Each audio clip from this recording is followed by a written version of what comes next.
I love like downtown Provo. I always have, and I think it's a cool like little spot. It's a cool little town, isn't it? Yeah, And it feels like it's regentrified multiple times, hasn't it? Oh yeah, it totally feels like it. And I don't come down here very often, but I got down here, and of course you reminisce because I lived down here when I was going to school, and it's a cool little part of town. It's cool. Yeah, I love Provo. It's underrated. Such a cool. It totally is underrated. The food scene is incredible too. It is. There's a lot more people that have come down here and sprouted up new concepts over the years, and they're still around. Black Sheep, is that the one that's right here? Black Sheep, I really love good. Black Sheep. Communal's really good. You go there. Yeah, tell me, like when you're looking for restaurants or concepts, what do you look for? Like what would, like for example, like I think Black Sheep's one of the best restaurants in the entire state, honestly. It's incredible. And, every time I've gone, it's incredible. And it's kind of like this little hidden nugget. I don't think they have another one anywhere. No, like, they don't. At what point do you look at something like that and say, hey, this would fit in what we do at Savory Fund? Or are you like, hey, just leave that alone, let it do its own thing? Yeah, I feel that way, right? Yeah. I'm originally from Chicago, and I always feel like the places like Black Sheep are like several places in Chicago where you go in, you're like, man, this place is so cool. It's got the it factor, right? Mm-hmm. And you almost have to leave some of those institutions alone, because when people try to take those and sterilize it and create it so it's duplicatable, you kind of ruin the essence of what you and I like when we go in there. Because I love it when I go in there, and they've done a great job. The other thing is when you meet with founders. Every founder of every company, and you've met with so many founders and leaders over the years, Clint, you have a very interesting seat that you can see it. But some founders are built for grow and scale and conquer the world. Yeah. And there's others that are like, taking my time and I'm going at my pace and I want to go at the pace that I believe is best for my company. And it's the same in the food and beverage industry, that you have a lot of people that, I enjoy sharing the recipes that I created with my mom or grandma or relatives, sharing it with my neighborhood. And that's good enough for me, and I have a good life, and I can take care of my family, and they don't want to scale. So that's really what the makeup is if we meet with them and it's like, you should probably just keep this as a 1 or 2 unit concept, and that's okay. Yeah. And they do pretty well, right? Oh yeah, they do. Listen, that's the fallacy. Like again, they're not like billionaires, but they have a great time, and they have to love it, right? You have to love what you do, and that's what I always tell people too. Is like, listen, the growth and scale curve that you'll go on when you take a brand and you grow it. It is a different life than what you experience right now. Right now, you can know all of your employees and their names and their backgrounds and do events together. And you can shut up shop and go home and be with your family when you want. When you go through scale, you're growing from 50 employees, 100 employees to hundreds, thousands of employees, to multiple locations, multiple states, different levels of leadership. And it's a different life. And so everybody thinks they want that. And sometimes people get in it and they're like, boy, I don't know if I like this. Yeah. So you really have to know what you want. It becomes about something more than why you originally started it, right? Yeah. I'm trying to think, what is that that famous Italian restaurant downtown Salt Lake City? Valter's, yes. And Valter passed. Yes, Valter passed, which was so sad. So sad. Loved that man. He was a fabric of the community, wasn't he? In the food and beverage scene. But I think about him and I'm like, that guy lived an incredible life. Incredible. And everyone knew him, loved him, and he did incredible business there and had an incredible life. That's what I'm saying is, I don't know if we even want to talk about that, but how much is enough, right? There's so many people that are like, I want more and more and more. I'm like, and then it's just more. Yeah. And I think someone like a Valter, he's like, he had an incredible business doing millions of dollars a year. He probably made $1 million+ a year. It's like, is that enough? Yeah. It's probably enough for most people.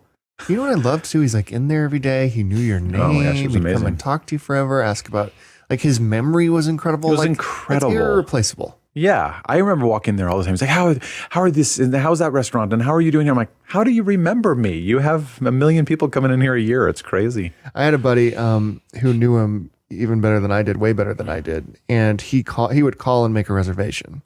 And Valter would make sure to have the picture of him and my buddy and Valter shaking hands out.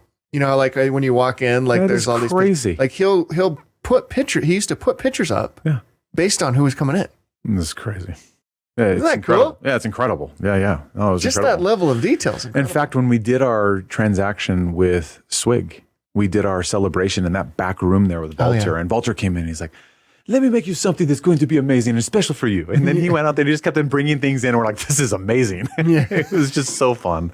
Yeah, that type of experience is really cool. But what you've managed to do, I think of like R&R Barbecue. I feel like you've managed to capture the essence of it even as you scaled.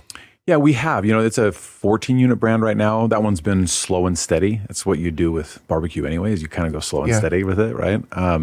Whereas a Swig, we're at 80 plus units and building them every single week now. It's every brand and every concept is different, and they should take their own evolution kind of individually. And R&R Barbecue, obviously the number one barbecue shop here in the state of Utah, and they just continue to refine experience and quality because you don't want to go too fast with that one. Yeah, so they've done a great job. We're really proud of the team. Yeah, that one is really incredible. I've been super impressed with everyone I go to. It's the same. Yeah, it's the exact same quality. That's hard to do. Feel. Oh, that's impossible to do in a lot of ways, right? You're a connoisseur of food. You used to do it. We talk about that every time, right, Clint? Yeah, but when you are thinking about like let's take Swig for example. Like, what made you think hey, this is a good brand. This is something that I can scale. This is something that you probably looked at Swig and thought I can do thousands of these. Initially I did, but then I also got kind of concerned because I came from a world that, when you wanted a drink and you wanted a refreshment, you'd go to 7-Eleven and get a 69-cent big gulp. You remember the days, right? Yeah. And I was intrigued with the lines. I was intrigued with people that had them in their hands walking around town. And I'm like, why are they going through a drive-through and paying $3 or $4 for a drink that you can get at 7-Eleven for now probably $1.20 now or $30. So it never made a lot of sense to me. I'm like, I don't know if people will do that other than Utah. I was just like everybody else. However, the point that we got to was, is it habitual?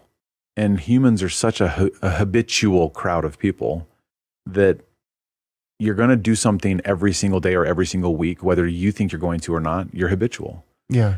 If you think about coffee drinkers, habitual. Yeah.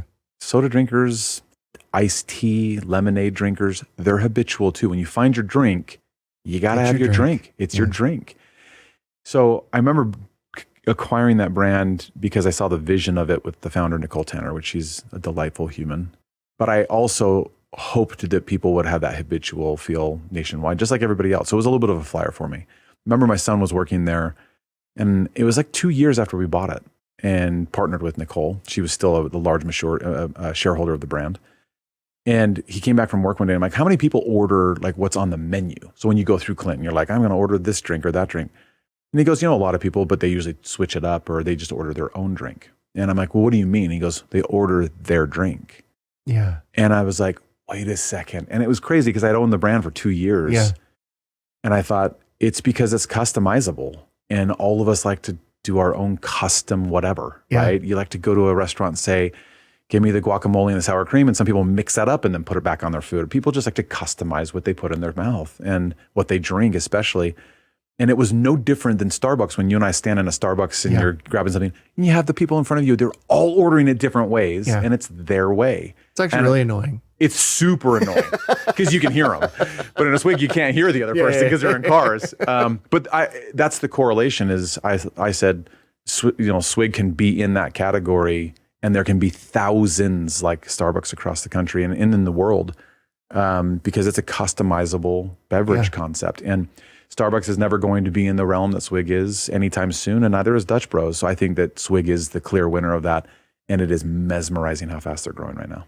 Yeah, the growth is incredible. Mesmerizing. But I think too, like you mentioned, hey, you can just go to a 7-Eleven. But have you been to a 7-Eleven lately? It's crazy. All the stuff you can buy in there and that they're doing and they're offering now. It's like, what the hell? It's crazy. Or like a Maverick. It's like, I don't really know what's going on. Like the experience that you've created with Swig or that has been created at Swig is probably why people come back. And the quality, like sometimes you'll go into I don't know. I haven't gone into a 7-Eleven to get soda in years, but I remember you'd go in there and the machines wouldn't be working. Oh yeah.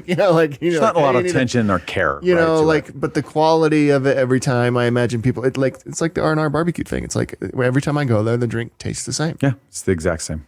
And we try to do that with our whole portfolio. I mean, we have 11 brands now, 11, if you can believe that. And, Mobetta's is another example of that. We've got 60 of those now, opening those up every month. And you can go eat in one in Dallas, Texas, and it's going to taste the same as the first one in Bountiful, Utah. It's crazy. Starting to realize I eat one of your restaurants 3 or 4 times a week. Thank you. I appreciate that. Yeah. We can pay our rent now. I'm a big customer. Pay your rent. And we can go through all the brands. I'm sure you hit a lot of them more than you think. So we appreciate the support.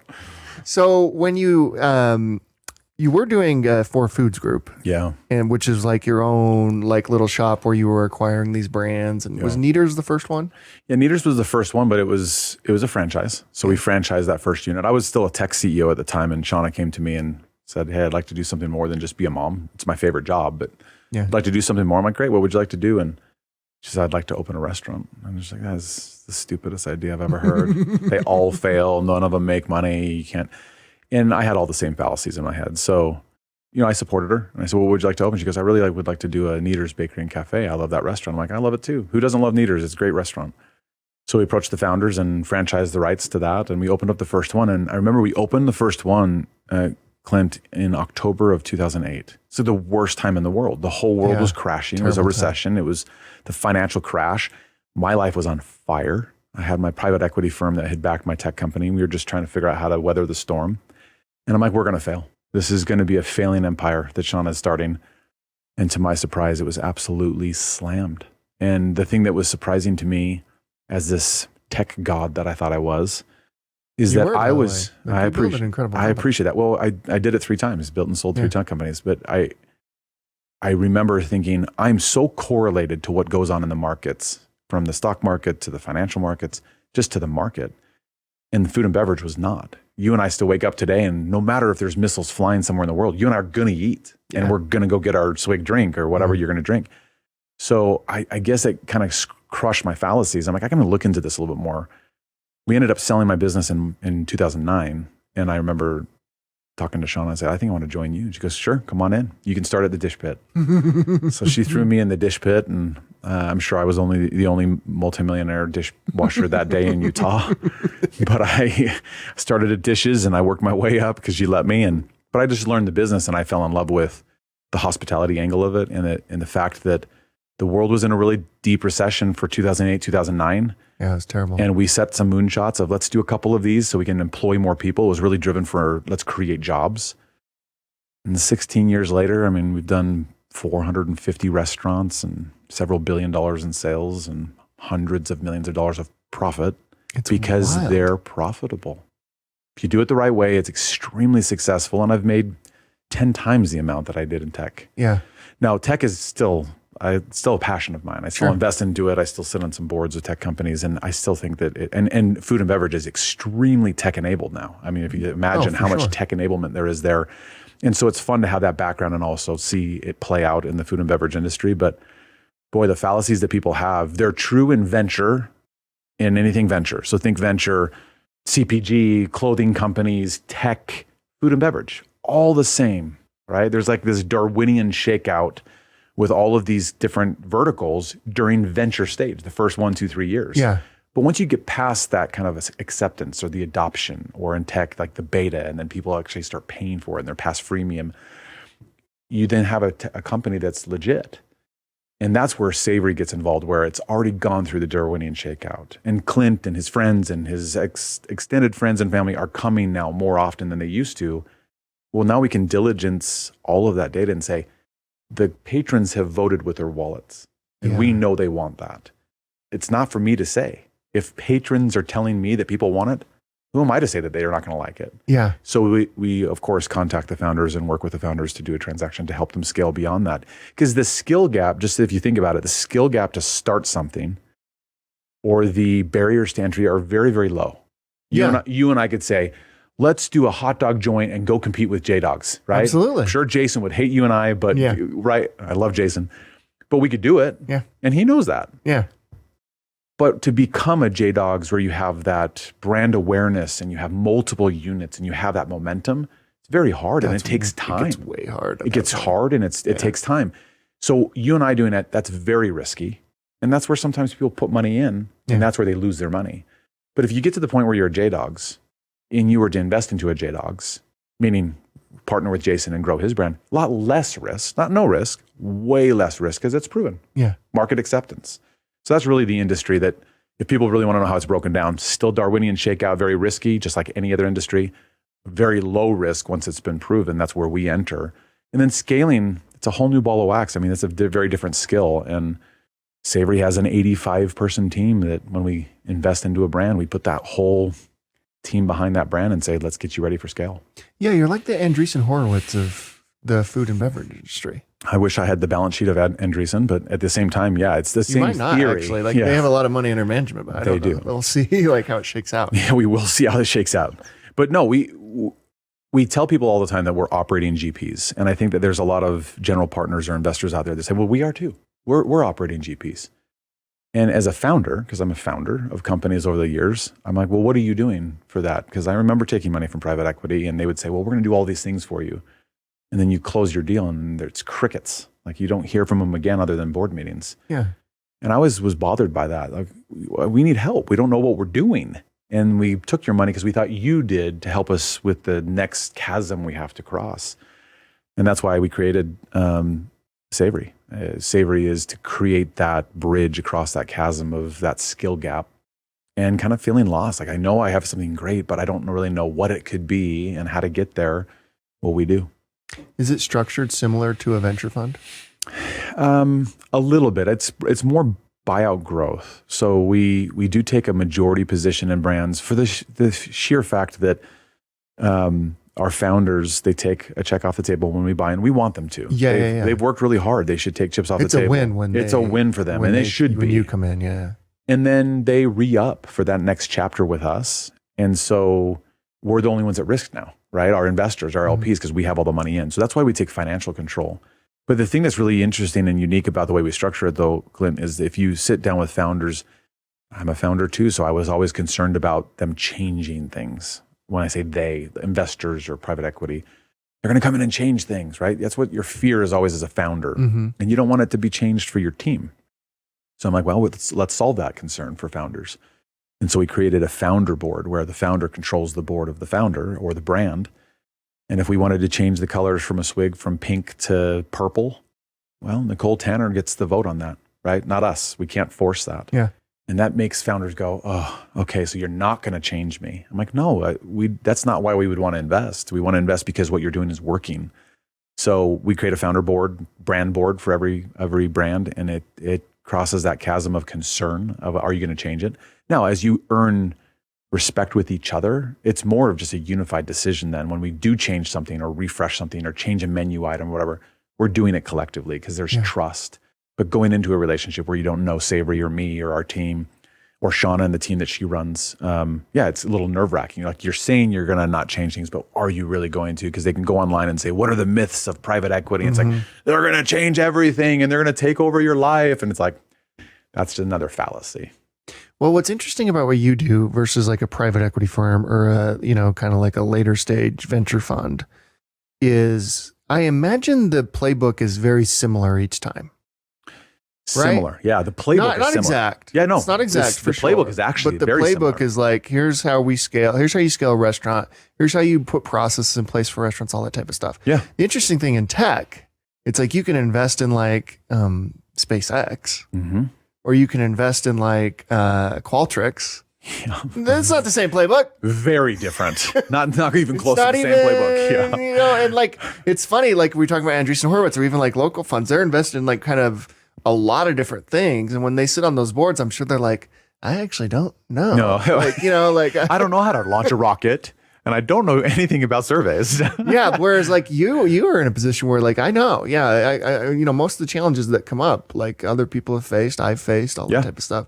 Whereas like, that's what makes what you're doing like so incredible and probably why you've been so successful at it is like the playbook is very straightforward for the most part. Again, it's straightforward. And I think what you're talking about too, I'm hearing a lot too with the investor world. We're raising Fund 3 right now. So we're in Fund 3, if you can believe it. We talked at Fund 1. Yeah. Fund 1 was 100 million. We bought 5 brands. Fund 2 was 100 million, bought 6 brands. Just launched Fund 3 for 200 million. And had a very successful raise. And we already bought our first asset out of Washington, D.C. And we're really excited about the future. But when we're meeting with investors used to invest heavily behind generalist funds like you're talking about. They were generalists. They would invest into anything. A bunch of very smart people with different backgrounds that have a good picker, I would say. They just know how to pick good. The problem with that now is that there's a lot of those funds that are having a problem with, well, this company X is struggling and company Y is doing okay. And they don't know how to go in there and actually help them because they're not sector specific funds with a deep, knowledge of that segment.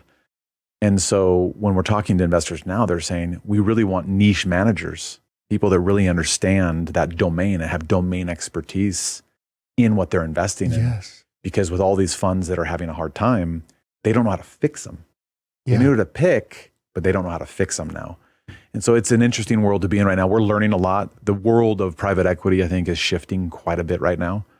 And I think the world of investing is changing quite a bit, which I see as opportunity. I think that's great too. I think it's great for founders that it's changing, right? Like, and people are eager. Yes. Like, here's a very specific, I'm building a biotech company. I'm going to go to a biotech venture fund. That's right. With partners and investors who have done this before. That's who right. know what they're talking about. Because the picking thing, that is a skill, no question.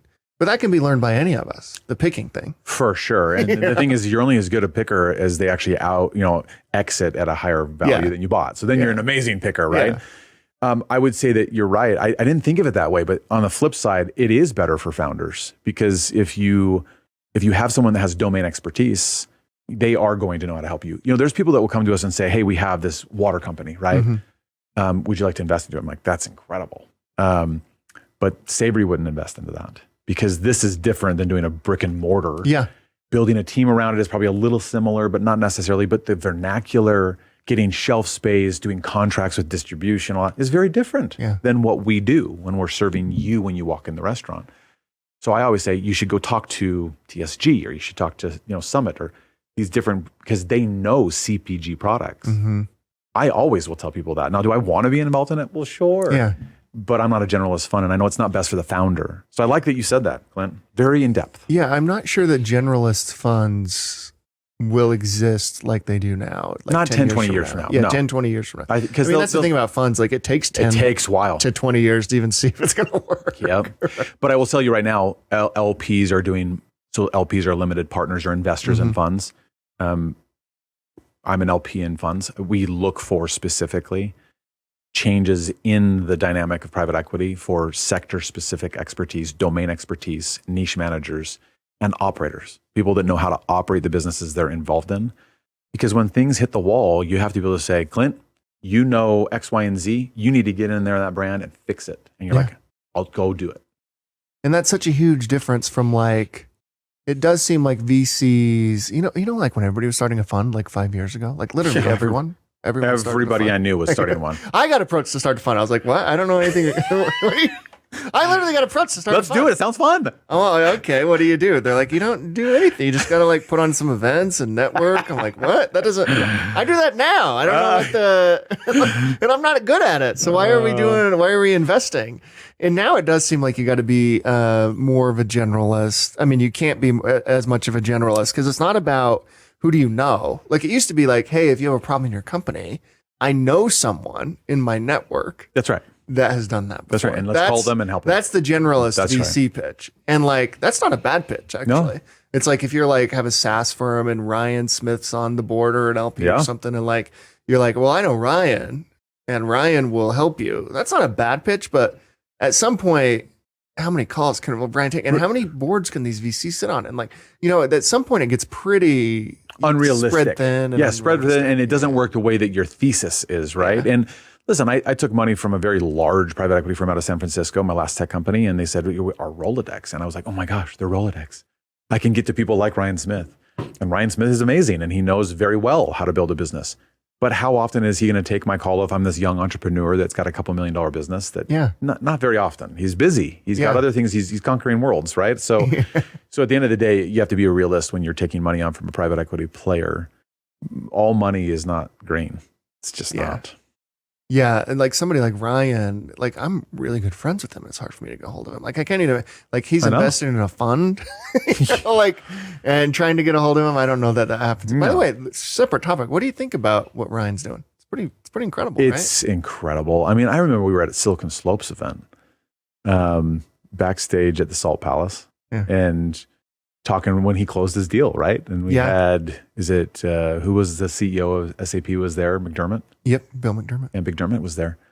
we were back there, and Ryan, I saw him and I said, "Congratulations on your deal. It's so exciting." He goes, "It's just surreal. It's amazing." I'm like, he goes, "In fact, I just got the wire." I'm like, "How was that?" He's like, "It's crazy." And I just said, "What are you going to do? Like, what do you do with that type of money?" He goes, "I'm going to go buy an NBA team." And I was like, "Yeah, right." I mean, everybody wants to do that. Yeah. Holy crap. Yeah. Like, he put it out in the universe and he conquered it. And kudos to Ryan. Not only did he do it tell you that at Summit, the first conversation with Gail was backstage at Summit, that exact Summit. No way. Yeah. Oh, I didn't even know that. Yeah, they taught. That's kind of like where the beginning. That's incredible. I'm gonna do this. Takes well, place. You know what? Isn't that cool? Kudos to Ryan. When he said that, I'm like, well, we'll see if that happens. And he did it. I'm like, holy crap. Now he's a hockey team. Now he's a hockey team. And I think that he's going to go try to do a bunch of other stuff. Listen, I've always thought, because I come from a big market. I came from Chicago. You have all the best. I mean, I was in there when it was Jordan, right? And the Bulls. It doesn't get better than that. No. And they three-peated while I was living in the city. And then we had the Bears, and then we had the Cubbies killing it with Sammy Sosa. And we just had such a great, and even the Blackhawks were playing well. It was such a fun city to live in because everybody would talk about it. There's this camaraderie in the state and the city. And we just have never had that at that level, right? Yeah. The Jazz have always been really fun to watch. Not as much when they were playing the Bulls. But at the end of the day, I think what Ryan's doing, this state is not only needed, but it's going to be so welcomed with open arms. People that haven't been to a hockey game, it's phenomenally fun. So much fun. They're so much fun. And I think that the audience here in Utah is in for a treat because it's different than, the lower tier clubs. When you get into NHL, it's fun. So I think what he's doing is spectacular, not only for the state, but just for families, for community, pull us together. It's so fun. It's like the president of Utah. Yeah, he is. In fact, I was talking to someone who went on a trip to Italy or something. I can't remember who it was. And they're like, they met like the hotel manager or somebody in Italy. And they were like, "Oh, I just talked to the president of Utah." And it was actually Ryan. Ryan had been there like 2 weeks ago. I was like, that's a great title for him. Is he walking in and saying, "Hello, I'm Ryan. I'm the president of Utah"? If you're doing that, Ryan, I'm sure he's not. Dope. But he should. He should. He kind of is the president of Utah now. Which is pretty cool. Which good for him, too. He's not 90 years old and the president of Utah. I mean, he's a young buck still in his 40s. I think it's super around. cool. Yeah. Back to kind of investing in tech. What about something like DoorDash? Is that something that Savory Fund would have invested in, or is that still so far apart from what you're trying to do? Yeah. So my background, since it's tech, I get a lot of tech approaching us to say, "Andrew, we want you to invest because you understand how to grow a tech company." And I still get that till this day. And I'm honored. I'm complimented by that. But at the end of the day, it's just not something that's a focus for our LPs, our investors in the fund, to invest into tech. They have tech investments in other funds that they're LPs in, and so do I. Mm-hmm. It's a different playbook, right? You have to have different domain expertise to support tech, and we just don't have that skill set on our entire team.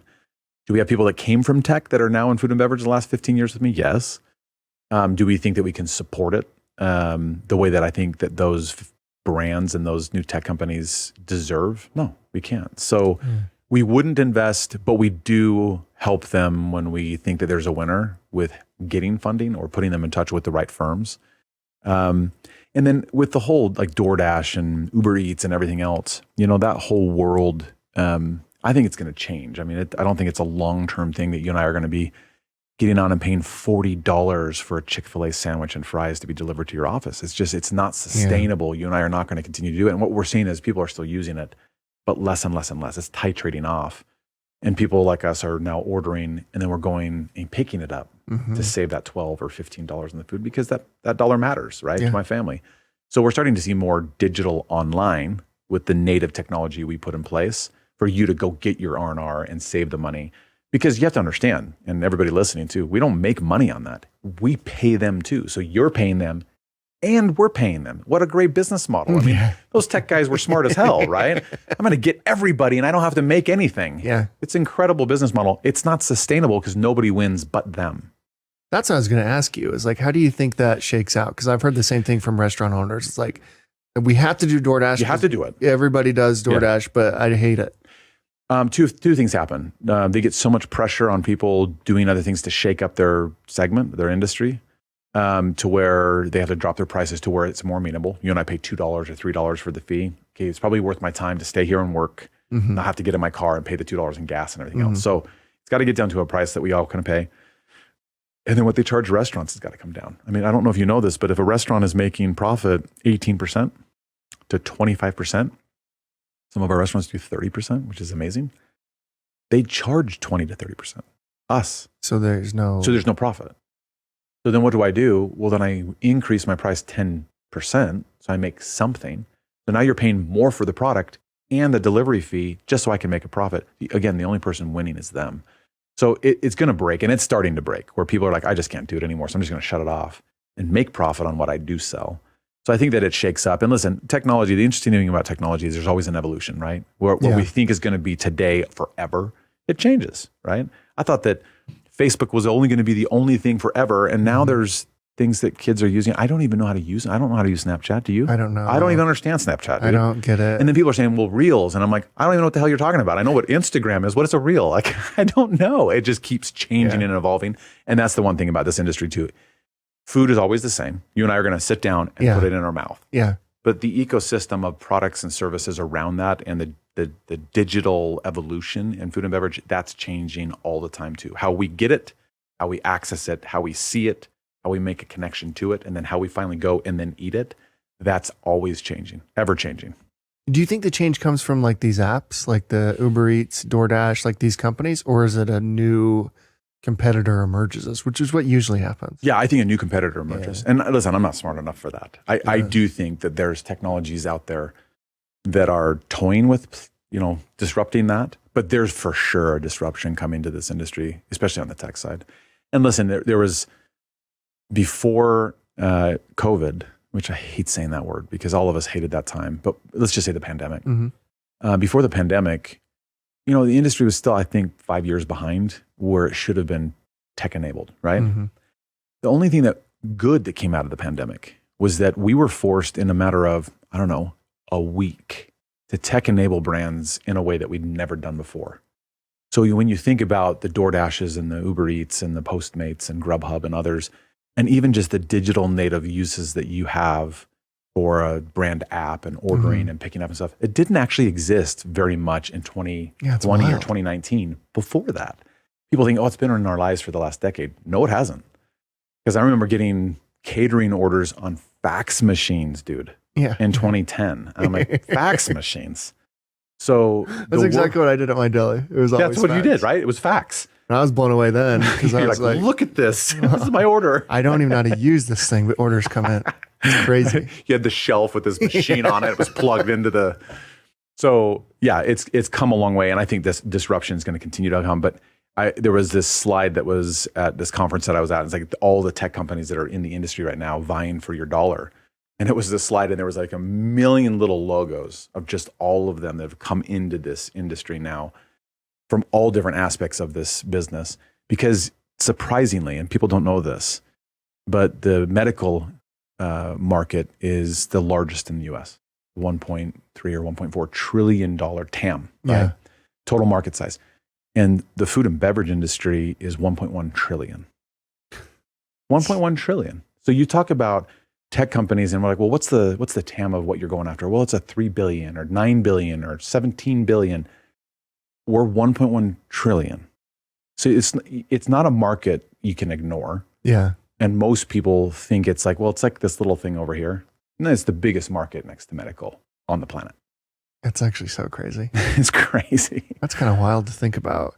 You know what's interesting? I talked to the CEO of Slice. Have you heard of Slice? Yeah, I have.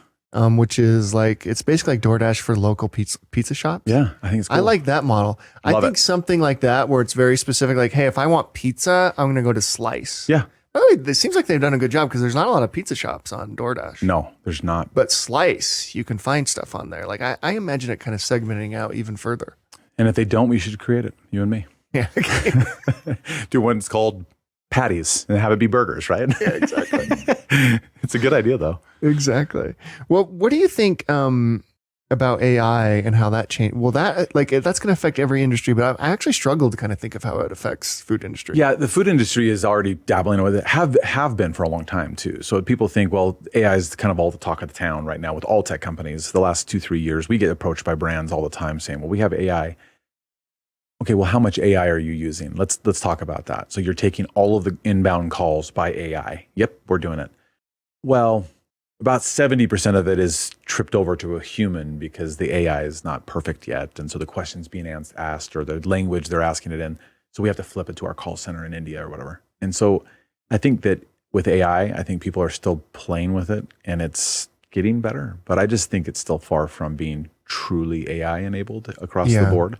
The other thing that we have seen and we've talked about a lot, and people have probably read a lot about it, is robotics. So robotics and AI. AI really is a kiosk. When you walk in and you're touching things and it's giving you other recommendations, whatever, it's technology, but there's some AI enablement to that too. And then there's now voice recognition through drive-through. I know McDonald's has been trying it on some of their drive-thrus where you and I drive up. There's nobody actually answering you and you think they are, but it's AI voice. Yeah. And it's taking your order and taking your money and everything. Some have gone into it and now they're pulling away from it because it's just not there yet. So I think AI is going to affect it for all of us. I just think it's a little bit of a ways away. I think it's probably better suited for when you enter in a question, you get answers, right? I almost feel like it's in a new and improved Google search. Yeah. Right? For sure. Because that's how I use it. It's amazing. LLMs are magic. Yeah, they're magic. I can't even believe it. No, they're amazing. And I think it's going to help with the HR world and the legal world and stuff like that. But when it's the interaction, I still think it's a little bit delayed. Yeah. And not there yet. So I think it's going to disrupt the industry on the way that we serve guests. But I don't know. Maybe it's just because I'm old school. I don't know about you, Clint, but I walk into a restaurant and you have, kiosks and tablets and no one's there greeting you. Hate it. I don't like it. So people say, well, when are you going to start doing kiosks? And we love kiosks. I'm like, I don't think most consumers do actually. And until I can get more than 50% of my consumers saying I really would prefer someone that's just a robot or a screen talking to me, then I'm not going to do it. I just think that we're humans and we like human-to-human contact when it comes to hospitality. Mm-hmm. It's hard to be hospitable when you're a robot. It would work and it will work for brands like McDonald's and Burger King and Wendy's. That's our expectation is speed. Yeah, because we're like, speed, I'm not and I know what I'm getting. I'm not Just give me the number 2. Like, I think robots will run that entire operation within the next 5 to 10 years. Well, they have a robot called Flippy. I don't know if you know that. It's called Flippy. They do that? Yeah. No, you can look it up on the web. Everybody go look it up it's actually fascinating to look, but it's a robot standing in front of the grill and it's like flipping them and then it's like putting it on a burger and then it's crazy. That's nuts. Doesn't get tired, doesn't get burned. There's no workers' comp claims. It makes sense.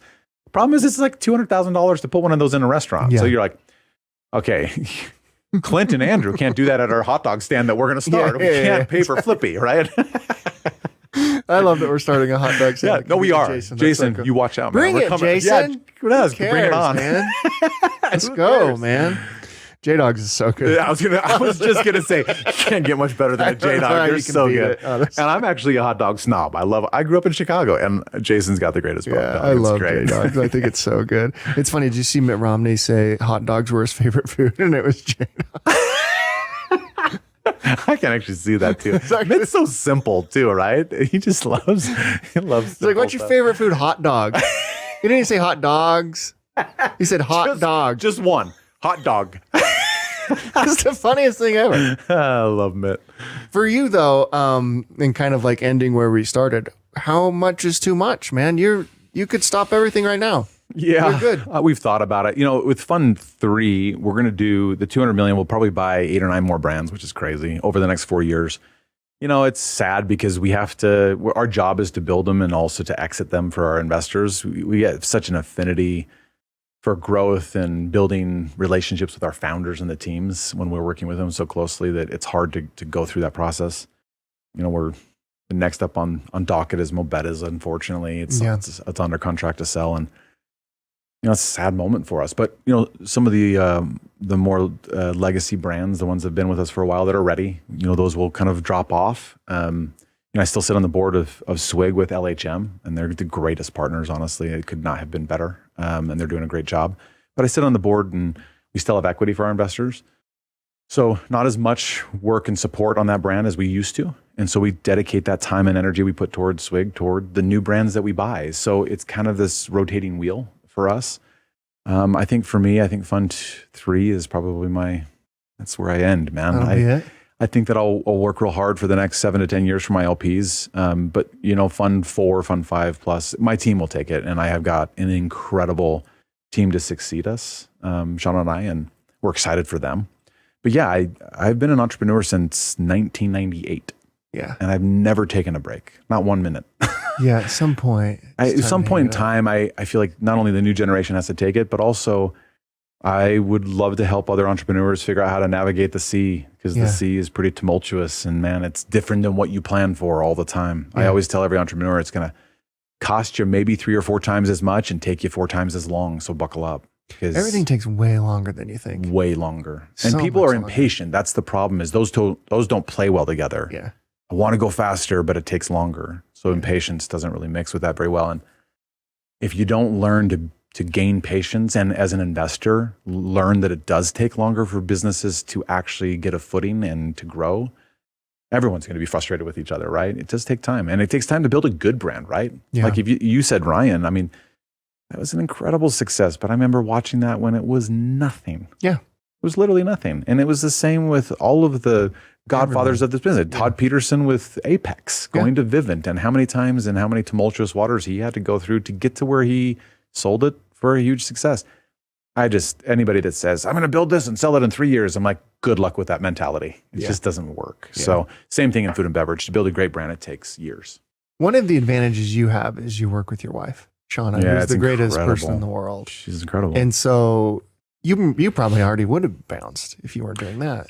I think I probably would have actually, or earlier, taken a back seat. We're still full force right at the front of everything with our teams, but we have such a great team that she's already thinking about succession for her role as CEO of the Savory platform team. And I've already got my succession kind of figured out for the fund side, and our LPs know that that's probably the future of Fund 4 Plus. But the nice thing about our industry is it's just so persistent, Clint. Yeah. It's like there's always the new thing that is starting to bubble up, because they've been around for 7 or 10 years and they're really gaining some traction and heat, and people love them. And it's like, hey, that's the next one that deserves a shot. So it's really fun. What brand do you think will be the biggest when it's all said and done that you bought? Meaning like just number of stores and because units of store, because volumes are. I mean, we have a brand right now that's doing $7 million per location, right? That's it's nuts. like nuts. But will we add as many units as Swig? No, Swig will be thousands of units in the Swig's next going to be 15 talked about like years. Starbucks. 100%. Yeah, I think so. Yeah, Too. there's not even. I think it's if I were to just foreshadow the future, it's probably a public company, multi-billion-dollar, value, and have thousands of units here in the U.S. and international. We're already going to Canada. We already have Canada contract signed and stores being developed. And then I think the Middle East, they don't drink. There's not alcohol in the Middle East, and they like their mocktails and their fizzy drinks and stuff. So I think that's a place that is of interest to us. Everyone Well, loves soda. It's so funny that people thought it would only be a Utah thing. Yeah.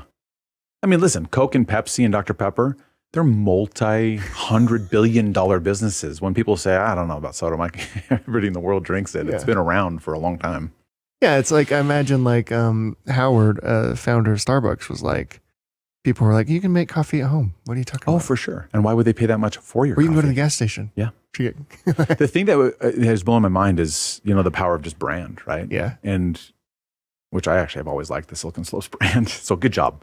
But, you have the Bullet and you have the Swig Bullet. Yeah. You have the Starbucks. It's a beautiful brand. It's a beautiful brand, and you want to hold it. Yeah. And you want to show, hey, Clint, I've got a Swig. Yeah. And that's the power of any really great brand in the world is, oh, he's got a McDonald's. Oh, he's wearing a Nike shirt. Oh, is brand. Yeah. Swig has really created like a community. And if you see, sure. like, oh, you have a Swig. You're like, like that. I want to get a Swig. Now I feel like to sell. Yeah. You want one now. Yeah. It's a great brand. I want Swig now. We should get Swig for all of our guests here. You should. Swig. Sponsored by. Andrew, thanks so much for coming in. For Seriously, sure, always a pleasure so talking good to talk to you too, man. Thanks, bud.